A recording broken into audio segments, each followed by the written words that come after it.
بسم الله الرحمن الرحيم والصلاة والسلام على أشرف المرسلين سيدنا ومولانا محمد وعلى آله وصحبه أجمعين. Chers étudiants, nous allons aujourd'hui, dans la leçon 4 du chapitre 8, intégrale de surface, nous allons définir et calculer des intégrales de surface définies à partir de leur équation cartésienne. Donc, c'est-à-dire une surface, on sait qu'on peut la définir.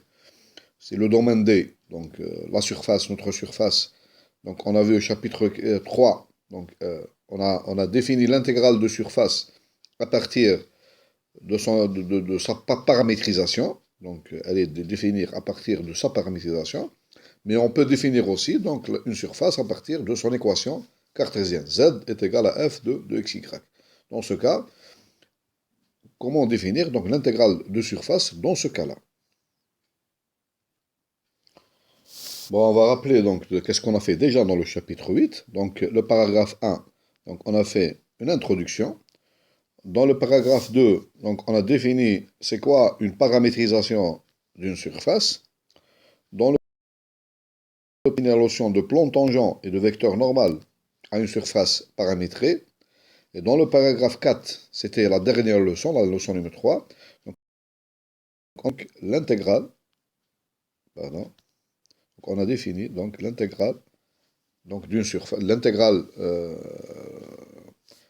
d'une fonction définie sur une surface, ce qu'on appelle l'intégrale de surface, mais à partir, la surface, elle est définie à partir d'une paramétrisation. Donc aujourd'hui, Inch'Allah, la leçon numéro 4, c'est la leçon paragraphe numéro 5, on va définir l'intégrale de surface dans le cas où la surface est définie en coordonnées cartésiennes. Elle est définie en coordonnées cartésiennes. Voilà pour le paragraphe 8.5, définition de l'intégrale de surface, cas où cette surface est définie en coordonnées cartésiennes. Donc quelles sont les données ici? Donc nous avons une surface S, qui est égale à S, c'est l'ensemble des coordonnées de l'ensemble des points x, y, z, appartenant à R3, donc c'est une partie de R3, telle que Z est égal à f de xy. Xy ici, xy, ils appartiennent à un domaine D, contenu dans R2. Je suppose que la fonction f, donc ici f, elle appartient à C1 de D. Et c'est une bijection. Bijection sur l'ensemble D. Donc, nous avons S est égal à f de D.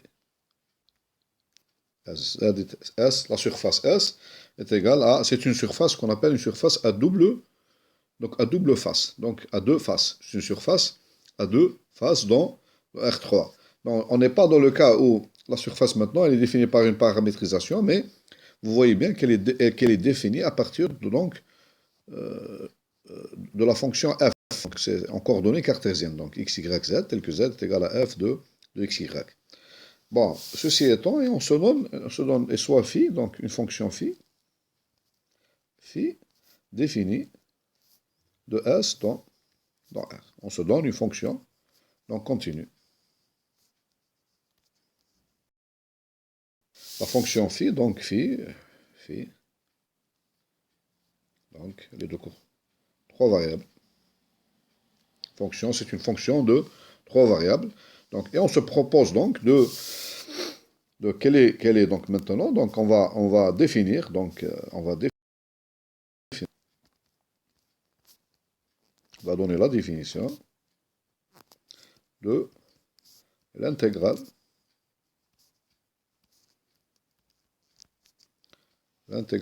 de surface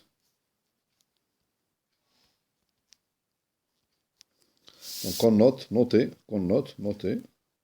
cette intégrale, on va la noter, l'intégrale sur S, donc phi, on la note comme ça, phi de x, y, z, trois variables ici, on a ds, rapport à l'élément de surface ds. C'est quoi? Donc l'intégrale de surface S, phi de x, y, z et ds. Donc on va intégrer sur la surface S d'une fonction scalaire ici. La fonction phi, c'est une fonction scalaire puisqu'elle a les valeurs dans R, mais de trois variables.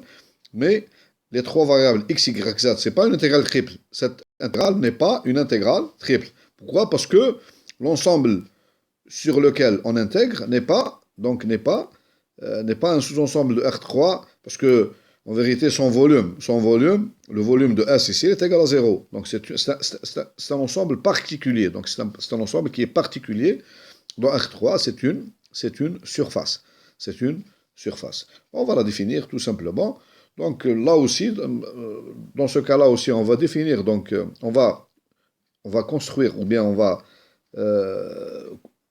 la définir. Comment on définit donc une intégrale classique, donc une intégrale donc avec les sommes de Riemann, et on fait tendre n vers l'infini. Voilà, on va construire des sommes de Riemann associées à cette intégrale, et donc on fait tendre n vers l'infini. Lorsque la fonction ici phi est continue, et lorsque la surface S elle est assez régulière ici, donc cette limite, ces sommes de Riemann admettent une limite, et cette limite on l'appelle l'intégrale de surface de la fonction phi sur la surface S. Voilà donc à peu près grosso modo ce qu'on va faire dans cette leçon. Elle est importante cette leçon parce qu'elle nous permet, c'est ce que font les physiciens à peu près, donc ils font des sommes, et après donc ils prennent donc ce qu'on appelle des infiniment petits, et ces sommes-là, c'est exactement l'intégrale de surface de la fonction qu'ils considèrent. Voilà.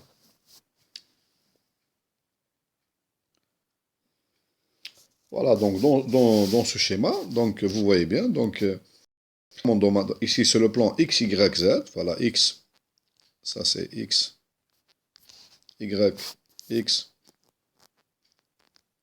ça c'est le plan x, y, z, voilà, ici z, voilà, z.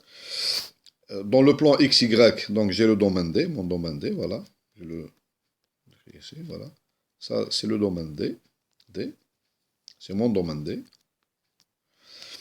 Et l'image de D par la fonction f, vous voyez bien, donc c'est S. La surface S ici, elle est là. C'est ça, la surface S. Voilà. Ça, ma surface S. C'est la surface S. Donc vous avez ici, donc S, la surface S, elle est égale à F de D. Vous avez donc ici Z est égal à F de XY. Z est égal à F de XY.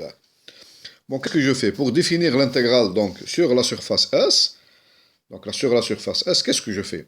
Bon, je vais diviser donc mon domaine D, donc je le divise donc en parties. Donc je vais faire une division ici, en parties, donc ici, voilà, voilà. Et ça donc en partie, donc delta D est égal à, donc la réunion, donc D est égal à delta A1, union delta 2, etc. Donc en partie, ça c'est cette partie-là, en petit donc, rectangle, cette partie-là, je l'appelle delta A, P. Et son image donc, F de delta AP, c'est S delta SP. C'est une petite surface ici, donc voilà, c'est cette surface-là, delta SP. Et ainsi donc, ma surface S, je vais la diviser, donc vous allez avoir S est égal à, donc S, ce sera donc delta S1, donc union delta S2, union delta SP. Donc ma surface S, donc c'est la réunion de surfaces élémentaires, Et je vais écrire dans une autre couleur ici, le noir, c'est mieux.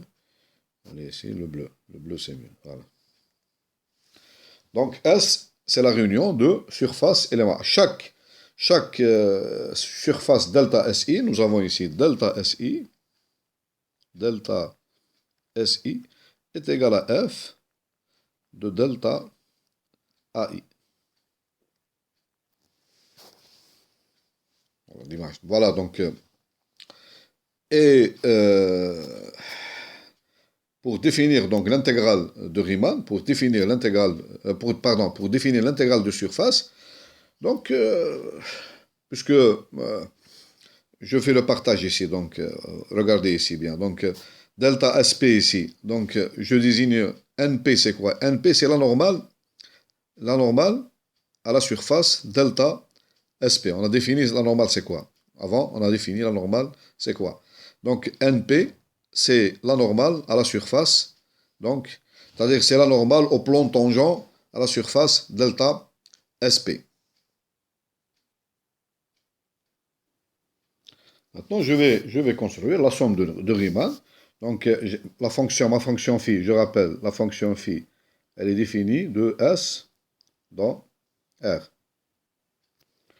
Donc, je vais construire ici donc, la somme de Riemann. Donc, c'est comme les sommes de Riemann de l'intégrale de Riemann. Donc, mais associées. Donc, je vais prendre la somme phi, la première phi de alpha 1, par exemple lambda 1, mu 1, et ici, par exemple, lambda 1, mu 1, et par exemple ici, bêta 1. Voilà, comme ça. Multiplié par delta S1, plus phi de lambda 2, mu 2,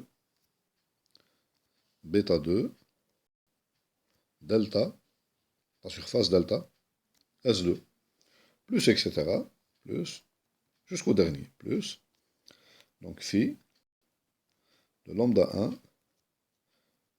lambda n, mu n, bêta 1, multiplié par delta Sn. C'est quoi lambda 1, mu 1, bêta 1, lambda 2, mu 2, bêta 2, lambda n, mu n, bêta n? Donc c'est un point, ça c'est un point quelconque, ça, voilà, je prends ici, un point quelconque, un point ici, voilà, ça c'est le point, puisque P ici c'est lambda P, mu bêta P. Je prends un point quelconque dans cette surface.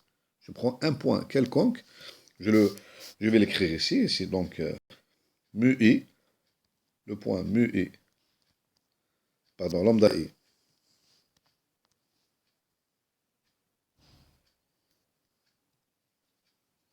Lambda I, le point lambda I ici, mu I, bêta I, c'est un point quelconque qui appartient à la surface delta SI, I jusqu'à N. Je prends un point quelconque de la surface, que j'appelle, donc puisque la surface elle est dans R3, donc lambda I, mu I, bêta I, c'est un point quelconque. Vous voyez bien, et je le multiplie, donc j'applique la fonction phi, l'image ici phi, et je le multiplie par la surface delta SI. C'est une somme de Riemann, c'est exact, c'est comme ça qu'on a défini les sommes de Riemann pour l'intégrale d'une variable. Donc lorsqu'on avait une fonction d'une variable, on a pris la surface, c'est la longueur de l'intervalle, multipliée par la valeur de la fonction en un point qui appartient à l'intervalle. Là, on a donc une fonction trop variable, donc on a donc des surfaces élémentaires. Donc delta SI, delta SP, multiplié par phi au point lambda P, mu P. Donc, on prend cette somme. Donc, comment vous voulez que je note cette somme? On note cette somme, donc ici, cette somme, je vais la noter, donc cette somme, je vais la noter la somme de Riemann, c'est-à-dire comme ça, je la note. Comme ça, S de Riemann. S, elle est associée à la fonction phi, puisque elle est de phi, donc Sn, je vais noter Sn. Sn, phi, et bien sûr, elle est associée à la surface S aussi. Voilà. Sn, phi égale, donc ceci. égale, phi de l'homme égale, phi etc. Bon, vous voyez bien, lorsque n devient très grand, ces surfaces-là, delta S, P, ils deviennent donc aussi très petits. C'est très petites. Donc, ce sont des surfaces élémentaires. Elles deviennent des surfaces élémentaires. Et donc, si cette somme-là a une limite lorsque n tend vers l'infini, donc cette limite, on l'appelle l'intégrale de surface associée à la fonction phi et à la surface S. Bon, je vais définir donc de façon plus rigoureuse maintenant. Donc on a partagé S, donc on a dit que S est égal à la surface S égale à delta, donc S1 union, c'est une partition, delta S union delta SP, donc de façon générale, delta SP, union delta sont des surfaces élémentaires. Et on a pris donc on a pris le point ici, donc soit donc lambda I, lambda P, mu P, bêta P, donc bien bêta P. Donc c'est un point qui appartient donc à delta, à la surface delta SP. On a considéré la somme de Riemann, donc S grand S, on l'a appelé comme ça, qui dépend de phi de la somme, est égal à. Donc je prends la valeur de la fonction phi, par exemple ici, donc delta lambda 1, mu 1, bêta 1, et je la multiplie par la surface delta S1, plus, etc., jusqu'au rond, ici, phi lambda n, mu n, bêta n, multiplié par delta Sn. Je peux l'écrire aussi sous la forme de la somme, je peux l'écrire comme ça, somme de P égale 1 jusqu'à n, phi de lambda P bêta P multiplié par delta SP. Cette somme, je l'appelle la somme de Riemann associée à la fonction phi et la surface S. Si limite, lorsque n tend vers l'infini de cette surface, bon, ça c'est pas phi n, non. Bon, on va changer de notation ici pour qu'il n'y ait pas de confusion avec, donc je vais la noter comme ça, la somme de Riemann, je vais l'annoncer grand R, allez, grand R, Rn, voilà, Rn, allez, comme ça, il n'y aura pas de confusion avec phi n. Donc ici, si limite, lorsque n tend de Rn, la somme de Riemann, Rn de phi existe, cette limite, on la note, on l'appelle, cette limite, on l'appelle l'intégrale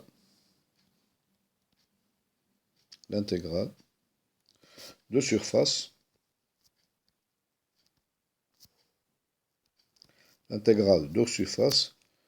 de la fonction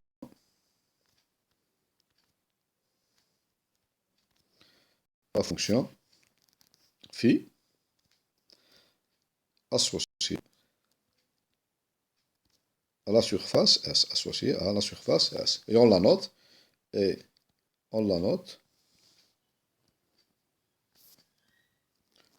comme ça.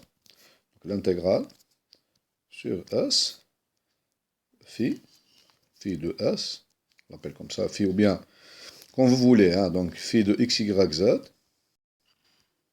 ds, mais ici on a ds, bon, ds. Donc je répète ici, donc définition, je vais mettre ici définition, il compte définition. Donc l'intégrale, cette notation-là, l'intégrale, phi, allez, je vais mettre comme ça, phi ds, comme ça. L'intégrale de surface, l'intégrale de la fonction phi est égale par définition, c'est la limite, lorsque n tend vers l'infini, des sommes de Riemann Rn phi s. Ou, comme on a dit maintenant, Rn phi s, c'est la somme de Riemann, somme de p égale 1 jusqu'à n. Donc, phi de, on a dit donc lambda p mu p bêta p multiplié par delta sp. Voilà donc les sommes de Riemann associées donc à la fonction phi et la surface S. Et les points, donc ici les points ici, lambda p, j'ajoute ceci là, lambda p mu p et bêta p qui appartient à la surface delta sp. Voilà donc grosso modo donc la définition, donc définition 1, c'est la définition donc de l'intégrale de surface associée à la fonction phi et la surface S. Bon, je peux écrire ici un théorème 1. Si la fonction phi donc est continue sur S, c'est la fonction phi continue sur S, et si la fonction f qui est définie de D dans, ici donc c'est la fonction de D, donc dans R3, et donc f donc appartient à C1, les deux classes C1 de D, f est bijective,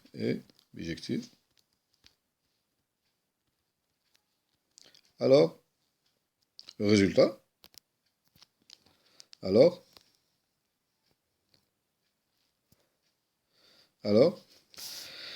l'intégrale de surface, on obtient ici alors l'intégrale f de S ds existe. C'est-à-dire la limite, cette limite-là, donc, existe. Quel que soit le choix de lambda p, mu p, bêta p appartenant à delta sp. Que vous voyez bien que lorsque n tend vers l'infini, donc cette partition devient très très petite. Et ce choix-là, donc le diamètre de cette surface, il va tendre vers 0.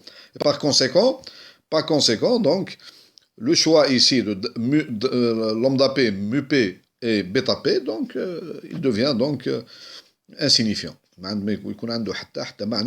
Parce que le قطر نتاع la surface هذه il tend vers 0. Il va tendre vers 0. نذكروا بتاع une surface, donc c'est quoi? C'est la plus grande distance entre deux points quelconques de cette surface. هذا هو معناها le diamètre de une surface. Donc lorsque le diamètre de cette surface, donc il va tendre vers 0, lorsque n tend vers l'infini, ce diamètre-là, il va tendre vers 0, et donc le choix de lambda p, mu p et bêta p, donc il devient donc insignifiant. On peut prendre un point lambda p, mu p et bêta p quelconque appartenant à delta sp. هذا هو التعريف, c'est ça la définition. هذا هو التعريف نتاع donc l'intégrale de surface, Maintenant, السؤال اللي يطرح, comment calculer, كيف نكالكولو cette surface, cette intégrale de surface. هنا هذه مشكلة واحدة أخرى, c'est un autre problème. Donc هذه la définition exacte. Parce que les physiciens عندهم المشكل هذا. Donc les physiciens, عندهم ce qu'on appelle formuler des sommes qui marquent, des sommes de Riemann qui marquent, ou parce que la fonction, parce que la fonction phi représente donc quelque chose de concret. La fonction phi représente quelque chose, elle dépend de trois paramètres où ils ont besoin qu'elle soit constante. Donc lorsqu'on compte l'aspect صغيرة خلاص, donc la surface صغيرة خلاص, un élément de surface qu'on appelle un élément de surface.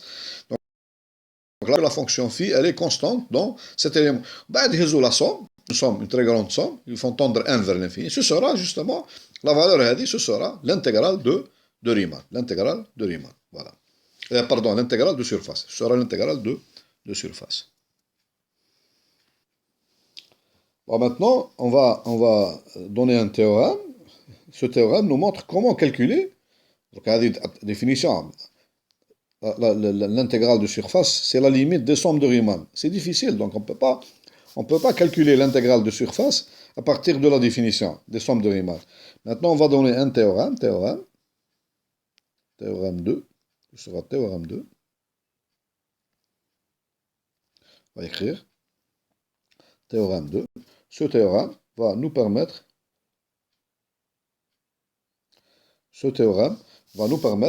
va nous donner un moyen de calculer cette intégrale de surface. Donc, on rappelle que, donc, que notre surface, donc on a une fonction f définie d dans R3, c'est-à-dire, et S, la surface S, est égale à l'ensemble des x, y, z, tel que z est égal à f de xy avec xy appartenant au domaine D. Alors, tel que f, donc f, tel que f appartenant à la classe C1 de D, f est une bijective. F est bijective.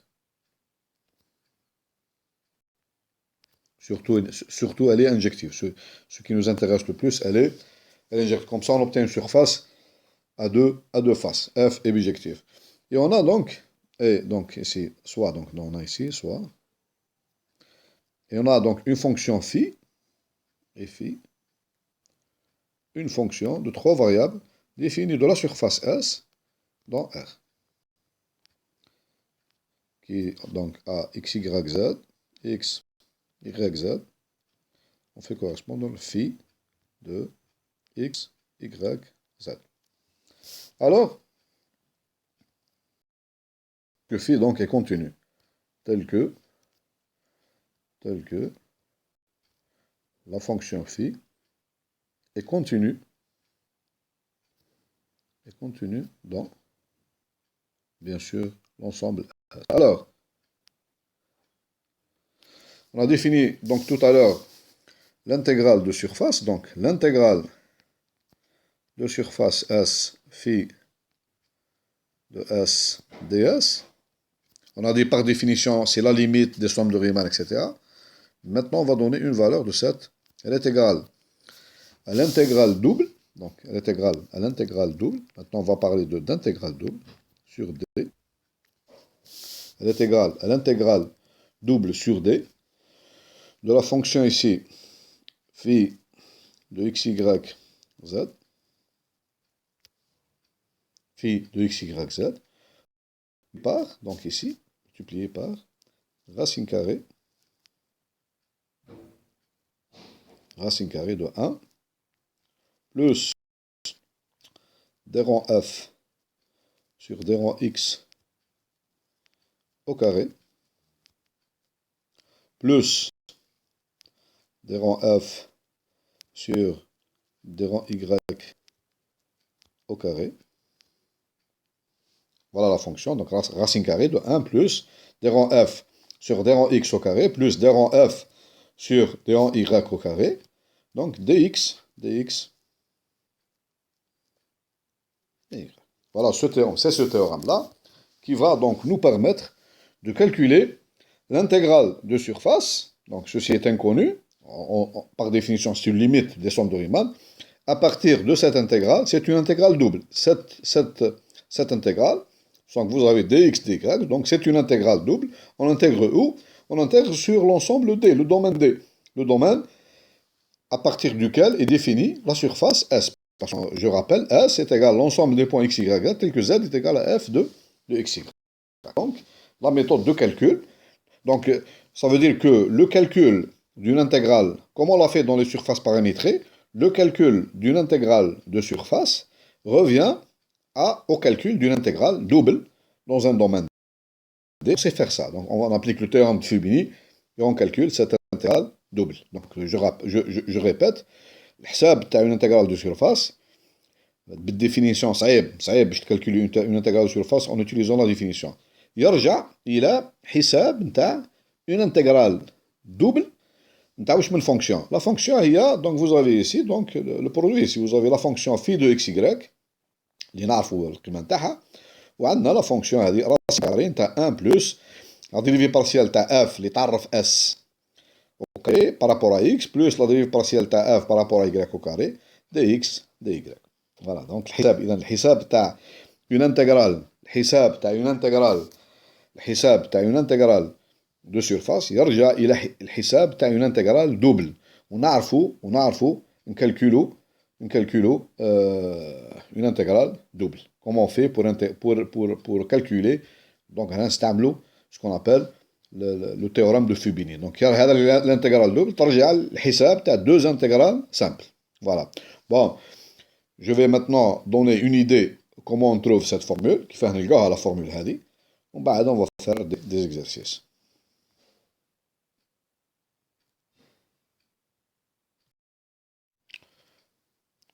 Maintenant, on va essayer de démontrer donc ce théorème, ou bien donner au moins une idée sur la démonstration de ce théorème. Donc le but c'est de donner donc l'expression de l'intégrale de surface, l'intégrale sur S, phi S ds. Bon, tout d'abord, si S, donc ici S, l'élément S il appartient à S, alors nous avons dit que S est égal à, donc, à X, Y, Z, l'élément Z, avec X, Y ici, sont des éléments qui appartiennent à D, et bien sûr Z est égal à F de XY. Donc on peut remplacer ici phi de S, donc l'intégrale ici, l'intégrale sur S, phi de S ds, donc est égal à l'intégrale double, donc je peux intégrer, donc puisque donc S donc, est égal à f de xy avec donc sur D, phi de donc x, y et f de xy. Avec bien sûr ici xy appartiennent à D.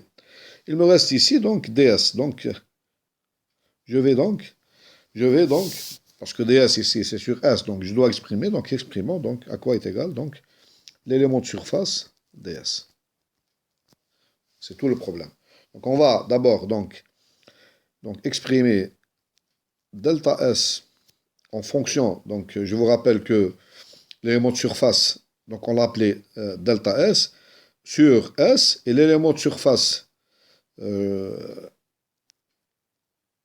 sur l'intégrale, donc c'est delta A, on va appeler delta A, avec ici donc delta A est égal à delta X multiplié par delta Y. Voilà. Donc je vais donc exprimer à quoi est égal delta S, donc en fonction de delta A. Donc je vais exprimer delta S en fonction de delta A.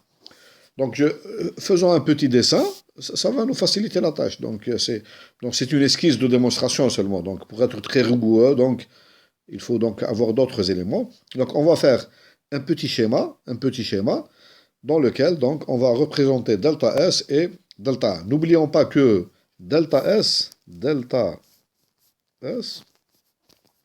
C'est à peu près, donc c'est f de delta A. C'est l'image par l'application f de delta A. De delta A. Donc delta A, delta A. Donc ici, il est contenu dans D. Donc c'est un élément de surface qui est contenu dans l'ensemble D. Donc on a dit que pour définir, donc je vous rappelle ici, pour définir, voilà, pour définir l'intégrale de surface, on a partagé la surface S on a fait une partition de S en N sous petite surface delta S1 jusqu'à delta S1. Avec toutes ces surfaces-là sont les images. Donc ici, delta S1, c'est l'image de l'élément de surface, donc dans D, delta A1. Delta S2, c'est F2 delta A1. Delta S1, c'est F2 delta A1. Donc on a fait un schéma. On a fait un schéma de ça. Donc nous allons exprimer, donc delta Sn, ou bien delta S de façon générale. Bon, je vais écrire ici, allez, je vais écrire ici, donc delta Si en fonction de delta AI, avec ici delta AI, delta XI, delta YI, I de 1 jusqu'à 1, delta SI ici, delta FR, ici delta AI, contenu dans D. Alors donc, on va faire cela, donc on va faire un schéma pour bien voir la situation, et Inch'Allah, on va obtenir le résultat. Voilà, donc ici, on a fait un schéma pour comprendre un peu comment on obtient donc delta, donc comme je l'ai dit donc maintenant, delta. Bon, j'ai dessiné ici, donc je vais le dessiner ici en violet, qu'on comprenne un peu. Donc ça c'est la surface, voilà, ça, cette surface-là, voilà. Ça c'est la surface, cette surface-là. Ça c'est delta, cette surface-là, donc je vais écrire ici, voilà. C'est delta SI, qui est égal à F de delta AI. Donc, où est la surface AI? Donc, la surface AI, c'est celle-là. Donc, la surface qui est donc, c'est la projection. Ça, c'est l'axe X, O, Y. Donc, ça, c'est l'axe, voilà, axe Y. Ça, c'est Y, X. Ça, c'est l'axe. Donc, ici, c'est l'axe, voilà, l'axe X, O, Y. Voilà. Donc, la projection de cette... Bon, je prends un élément de surface assez petit pour le considérer. Je peux le considérer comme étant un rectangle. Donc, un rectangle. Donc, la projection de cette surface-là sur l'axe X ou Y, elle me donne cette surface-là. Donc, là, c'est... La surface-là, c'est delta A, I. Delta I. Donc, c'est la surface que je vais dessiner en vert. Donc, je vais dessiner cette surface-là en vert. Allez. Voilà, c'est cette surface-là.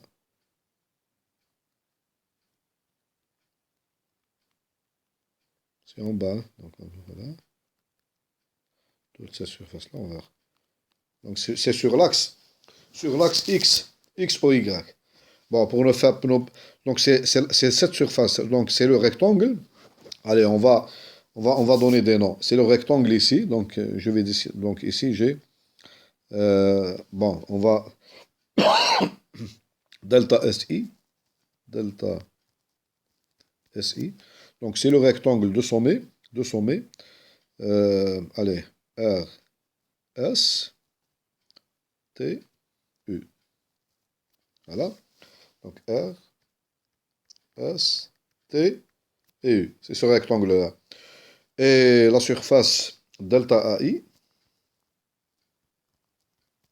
donc c'est le rectangle U, pardon, X, allez, c'est ça, X, donc je vais mettre, allez, F, ici F, G et H. G et H, ici donc H. F, F, G, H. Bon, je vais tracer ici, donc la normale, la normale à cette surface, la normale à la surface SI. Donc je vais les tracer comme ça. Donc d'abord, premièrement, donc l'axe OZ, donc c'est comme ça. Allez, je vais mettre une couleur, une autre couleur, la couleur rouge. Donc ça c'est l'axe. Donc ça c'est l'axe Z, OZ, dans l'axe positif. La normale, maintenant, la normale à la surface, la normale à la surface S, donc elle va faire un angle.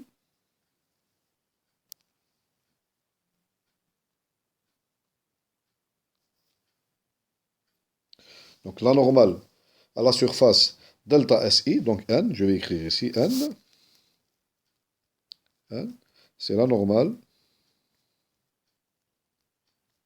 à delta, à la surface delta SI. Donc cette normale, elle va faire un angle que j'appelle ici gamma I, un angle gamma I, avec l'axe des Z. Eh bien, cet angle gamma I, c'est le même angle ici. C'est le même angle entre donc, ce côté-là et ce côté-là. C'est le même angle, c'est exactement le même angle. Donc, ceci étant, donc, à quoi est égale cette surface-là? La surface delta SI. Vous voyez bien que cette surface delta SI est égale à quoi? Elle est égale le produit. Allez, on va l'écrire. Donc, delta SI. Donc, je vais effacer tout ça.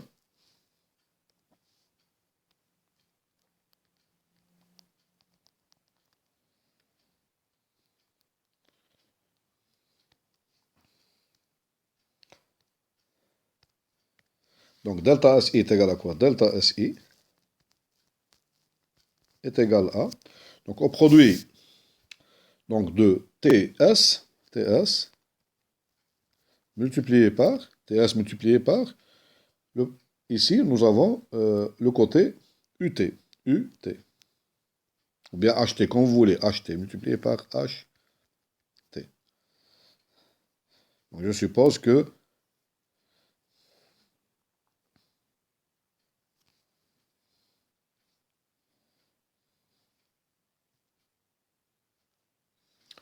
maintenant, delta AI, la surface delta AI est égale à quoi?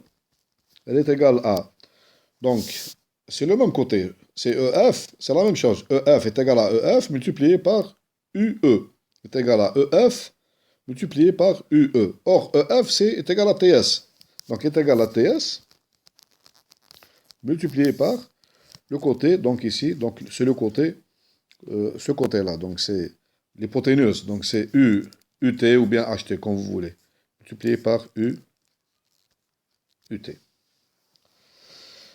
Donc, qu'est-ce qu'il me reste? Il me reste à exprimer, donc, à exprimer HT,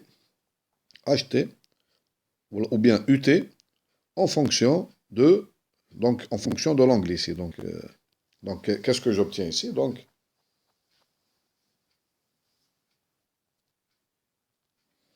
il y a une erreur ici, c'est pas UT, c'est UE. Donc ici, c'est donc la surface de delta AI est égale à, donc le côté ici, EF, EF ou bien TS, c'est la même chose, mais multiplié par le côté UE, multiplié par U,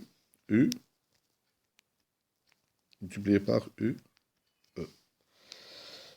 Le côté UE est égal à quoi ici? Donc, or, nous avons cosinus gamma I, cosinus gamma I, cosinus de cet angle-là, est égal à quoi? Est égal donc à, donc, côté adjacent, donc est égal à UE, divisé par UT, divisé par,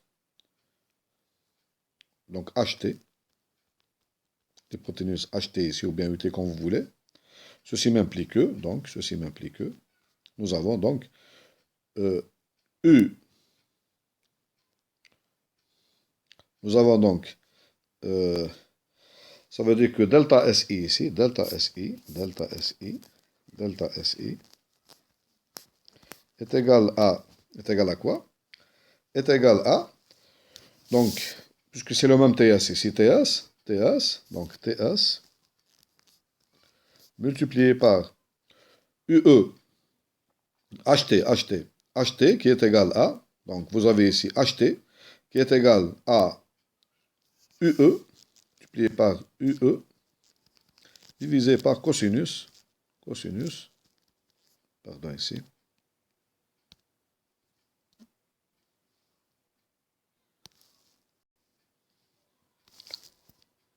divisé par cosinus gamma I. Donc cette ceci est égal à TS multiplié par UE, multiplié par 1 sur gamma I. C'est-à-dire est égal à TS multiplié par UE, c'est quoi? Delta AI est égal à 1 sur gamma I multiplié par delta AI. Donc on peut écrire, donc ça c'est un élément de surface, donc on peut écrire de façon générale que ds, l'élément de surface ds, bon, c'est un raisonnement donc un peu ds, est égal à, donc on parle de surface ici, 1 sur, donc ici, valeur absolue de gamma I, multiplié par, donc ici, dA, dx, c'est-à-dire dx, dy. dA c'est dx, dy. Donc on a dit que ds est égal à 1 sur valeur absolue de cosinus gamma multiplié par donc l'élément dA, c'est-à-dire dx multiplié par dy. Donc gamma c'est quoi? Je vous rappelle, gamma, voilà gamma. Gamma c'est l'angle que fait la normale à la surface avec l'axe OZ dans le sens positif. L'axe OZ dans le sens positif. C'est le même gamma ici, donc un simple exercice de géométrie, vous allez voir que c'est le même gamma, c'est exactement le même gamma que fait l'axe ici, l'axe OY, sur le plan, que fait le plan X O Z avec l'axe OZ. Donc c'est le même plan, c'est le même angle. Donc ici nous avons ici gamma étant l'angle que fait la normale n avec AS et le vecteur OZ dans le sens positif. C'est-à-dire c'est le vecteur nk avec k égale donc 0, 0, 1. Donc c'est l'axe OZ dans le sens positif. N c'est la normale à la surface en un point quelconque donc x, y, z. Donc vous avez pour calculer ce cosinus, le cosinus gamma, donc on va utiliser le produit scalaire. Le produit scalaire du vecteur n par le vecteur k, on sait qu'il est égal à norme de n multiplié par norme de k multiplié par cosinus gamma. Or, norme de k est égale à 1, puisque c'est un vecteur unitaire, donc est égal à norme de n multiplié par cosinus gamma. Par conséquent, cosinus gamma est égal à quoi? Il est égal au produit scalaire de nk divisé par la norme de n. Donc maintenant, on va calculer la norme du vecteur normal n, et on va calculer le produit scalaire n multiplié par k. Donc c'est pas difficile, on va le faire. Pour cela, on va utiliser une paramétrisation parce qu'en n'oubliant pas, on peut donc exprimer le vecteur normal à partir des deux, parce que c'est un vecteur normal, il est normal à quoi? Donc il est normal au plan tangent à la surface S. Donc on a besoin d'une paramétrisation de la surface S pour définir le vecteur normal. Donc si vous avez S, donc nous avons S, elle est définie de R par S de XY est égal à x, y, f de xy. Donc on peut considérer que S, la paramétrisation de notre surface, elle est définie par la fonction, la première composante de la paramétrisation est égale à x, c'est-à-dire S1 de xy est égal à ax, S2 de xy est égal à y, et S3 de xy est égal à f de xy. Donc la normale, on sait que c'est des rangs S sur des rangs x, produit vectoriel avec des rangs S sur des rangs y. Donc, avec cette paramétrisation-là, vous avez des rangs S sur des rangs X. Donc, je dérive la première composante par rapport à X. Qu'est-ce que j'obtiens? J'obtiens 1. La deuxième par rapport à X, j'obtiens 0. Et F, donc j'obtiens des rangs F sur des rangs X. Maintenant, des rangs S sur des rangs y. La première par rapport à y, ce sera 0. La deuxième par rapport à y, ce sera 1. Et la troisième par rapport à y, c'est des rangs f sur des rangs y. Donc ici, il suffit de calculer. Donc vous avez ici, vous avez donc les deux vecteurs des rangs s sur des rangs x et des rangs s sur des... On va calculer le produit vectoriel de ces deux vecteurs. Et après, donc, on va calculer le produit scalaire donc, du vecteur normal n. Nous avons les deux composantes ici. Nous avons, donc, on va calculer d'abord quelles sont les composantes du vecteur normal n. On fait le produit scalaire avec le vecteur k et on va diviser par la norme de ici, la norme de n, divisé par la norme de n. Voilà. Donc faisons ce calcul. Donc la première des choses, on va calculer donc, le produit vectoriel de des rangs s sur des rangs x et des rangs s sur des rangs y. Pour cela, comment on fait? Donc on sait comment on fait. Donc rapidement, donc on va les mettre sous la forme. Donc on va les mettre donc produit vectoriel des rangs s sur des rangs x, produit vectoriel des rangs s sur des rangs y, donc est égal à. Donc on va les mettre sous la forme d'un. Donc on va mettre les trois composantes ici, voilà. Donc c'est 1, 0 des rangs f sur des rangs x. 1, donc c'est 1, 0 des rangs f sur des rangs x. La deuxième colonne, c'est 0, 0, 1 des rangs f sur des rangs y. 0, donc 0, 1 des rangs f sur des rangs y. Ça. On va calculer, donc, on va utiliser la technique des déterminants. Donc, ce sera quoi? Donc, le premier élément, donc c'est un vecteur, donc le produit vectoriel, donc c'est un vecteur. Donc, comment on calcule le premier élément? Donc, on annule cette ligne et on fait donc le déterminant,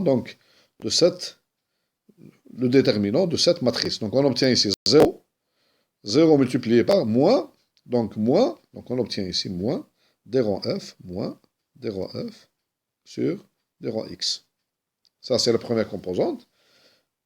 Dans la deuxième composante, donc on enlève ça. La deuxième composante, donc on annule celle-là et on fait le produit ici. C'est 1 multiplié par donc, des rangs f sur des rangs y. C'est 1. On obtient des rangs f sur moins 0 multiplié, c'est 0. C'est bon. La troisième composante, donc on annule cet élément. Donc c'est égal à 1 multiplié par 1, moins 0, donc c'est 1. Voilà. Voilà le vecteur. Ça, c'est égal à n. Donc c'est le vecteur n. Par conséquent, norme, donc vous avez moyen que norme de n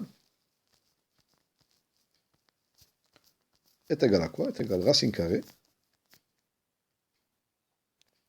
de 1 plus, donc ici, des rangs f sur des rangs x au carré, plus des rangs f sur des rangs y au carré. Donc on a déjà obtenu, donc la norme du vecteur, norme de n. On a trouvé donc la norme de n.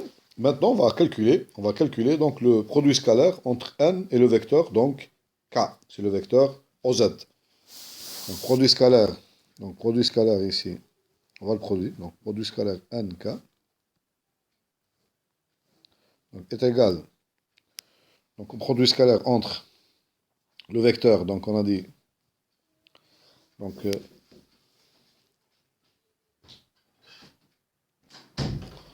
on va faire le produit scalaire entre le vecteur n, vecteur normal n, et le vecteur k. Donc on a vecteur n, c'est moins des rangs f sur des rangs x, après des rangs f sur des rangs y, et enfin, donc on a dit que après c'est 1. Donc les composantes du vecteur normal sont des rangs f moins des rangs f sur des rangs x, des rangs f sur et 1. Et les composantes, donc ici, produit scalaire, composantes du vecteur k, c'est, on a dit que c'est, donc c'est 0, 0 et 1. Voilà. Donc ce produit scalaire est égal à quoi? Est égal à, donc, est égal à moins des rangs f sur des rangs x multiplié par 0, c'est 0. Plus des rangs f, bon, je vais l'écrire, moins des rangs f sur des rangs x multiplié par 0 plus des rangs f sur des rangs y multiplié par, pardon ici, multiplié par aussi 0 plus 1 multiplié par 1. Donc ce produit scalaire, il est égal à 1. Ce produit scalaire est égal à 1. Par conséquent, donc, on obtient, donc on a dit que cosinus oméga k est égal à quoi? Donc on a dit que, voilà, je vous donne la formule qu'on a trouvée tout à l'heure. Cosinus gamma égale produit scalaire divisé par norme de n.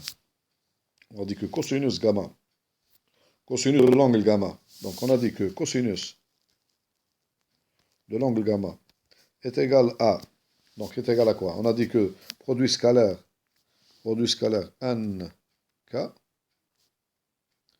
divisé par norme de n, donc est égal à 1 divisé par la norme de 1, on a trouvé racine carrée,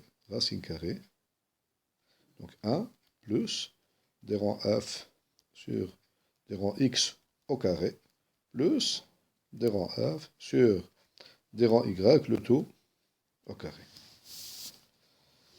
Et donc, maintenant je vais trouver ds, reste à trouver ds, on a trouvé, donc la formule qu'on a trouvée, donc à quoi est égal ds, je vous rappelle, donc ds est égal à quoi? Ds est égal à 1 sur valeur absolue de cosinus gamma, dx, dy. Donc ds égale, donc on reprend cette formule, ds, rapidement, donc on y arrive. ds, on a trouvé ds, c'est positif ici, est égal à 1 sur cosinus gamma, multiplié par dA, donc dA est égal à, donc 1 sur, dA c'est dx, dy, 1 sur cosinus gamma, dx, dy. Et ceci est égal à, bien sûr, on a trouvé l'expression de cosinus gamma est égal à 1 sur, donc 1 sur racine carrée de 1 plus des rangs f sur des rangs x, le tout au carré, plus des rangs f sur des rangs y, le tout au carré, donc dx, dy. Et vous voyez bien que ceci est égal à, donc à racine carrée, donc 1 sur 1 sur 1, donc est égal à racine carrée, donc racine carrée de 1 plus des rangs f sur des rangs x, le tout au carré, plus des rangs f sur des rangs y, le tout au carré, dx, dy. Ça, c'est l'élément de surface ds en fonction de l'élément de surface dA, c'est-à-dire dx, dy. Et par conséquent, donc l'intégrale, finalement, l'intégrale sur s phi de petit s ds est égale à quoi? Est égale à, donc l'intégrale double, on a dit que c'est l'intégrale double sur d, phi de, puisque S c'est quoi? S c'est, donc je peux remplacer ici, donc c'est phi de x, y, f de, c'est z, donc f de x, y, voilà, phi de ça, multiplié par, donc racine carrée, de, on a dit, des rangs f, pardon, 1 plus, donc c'est 1 plus des rangs f sur des rangs x au carré, plus des rangs f sur des rangs y au carré, voilà, donc dx, dy. Voilà, S, c'est S, S, la surface, c'est l'ensemble des x, y, z, tels que x, y appartiennent à D, et z est égal à f de x, y. Voilà l'ensemble, la surface S. Elle est définie comme ça, par la fonction petit f. Et bien sûr ici, la fonction phi, c'est une fonction définie de S dans R. De la surface S dans R. Donc l'intégration